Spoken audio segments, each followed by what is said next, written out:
Hey folks, Mr. Tolly. Well, I got my first machine.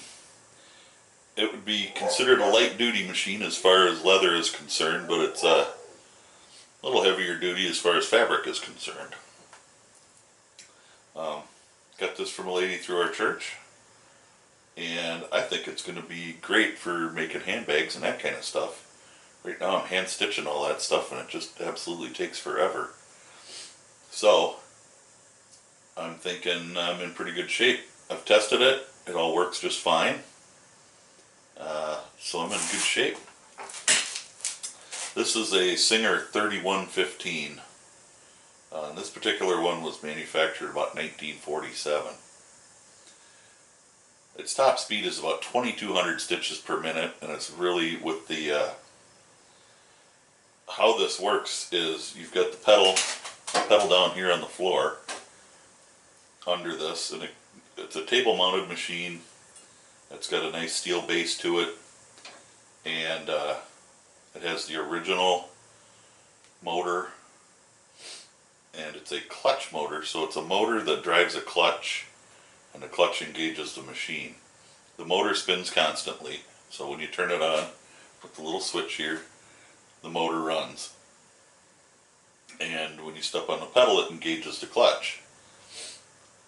My problem is it engages the clutch at a higher rate of speed than I need, than is easily controllable. So what I'm doing is I'm going to install a servo motor. From everything I've read and other leatherworking forums and such, that's the ticket for fixing that, is the servo motor. So I will be installing a servo motor on it, which is ordered. It will be here in a couple of days. So once I get that on, I should be able to drop my speed down, or at least control the max speed, and be able to start sewing some stuff. That's my hope. This is the first machine. I'm looking at a walking foot machine as well that will do heavier leather, but I ran 6 layers of 2 to 3 ounce through this, and it did just fine with it. Took me, I've done a lot of cleaning up on it. Some of the mechanisms in here, it needed cleaning. Other than that, it works fine.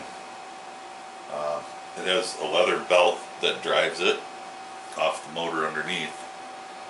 But yeah, I think I'm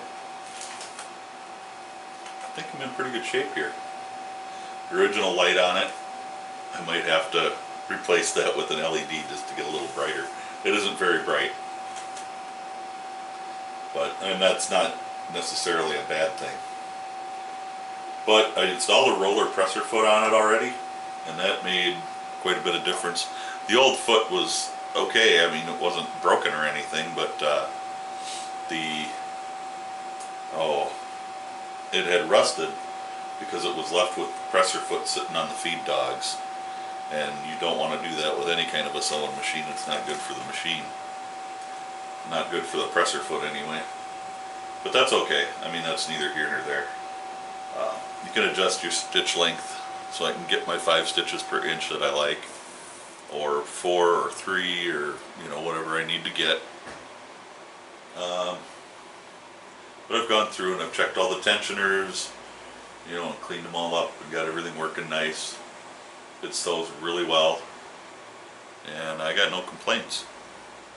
It doesn't have a reverse, which is something that I had kind of grown accustomed to,